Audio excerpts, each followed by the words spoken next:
Hello there traders, welcome to Model 34. We'll be talking about dual candlesticks pattern. Now it's time for a double.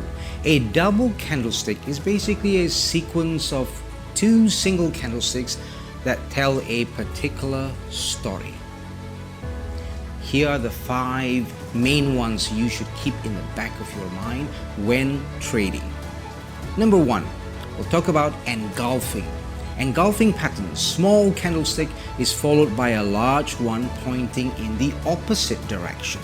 When bullish, a red candle is engulfed by a larger green one, potentially marking a bullish market sentiment.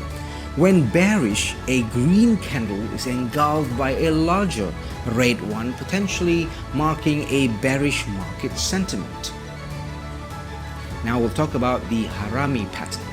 This is the opposite of an engulfing sequence.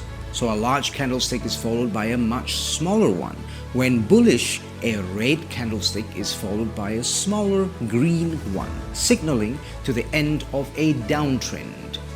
When bearish, a green candlestick is followed by a smaller red one, signaling the end of an uptrend.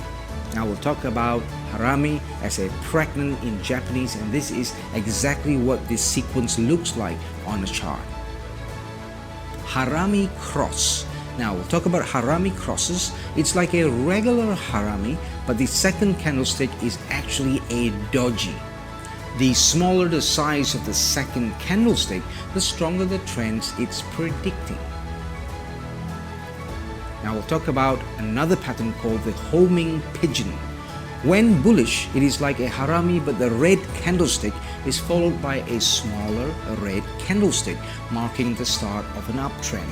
When bearish, a green candlestick is followed by a smaller green one, signaling the start of a downtrend.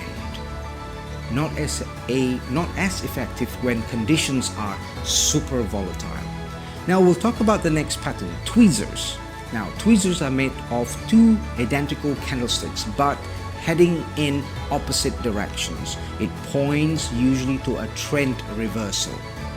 When you put them side by side, they look like a set of tweezers, hence its name. And for those of you visual animals out there, it's time to have some fun.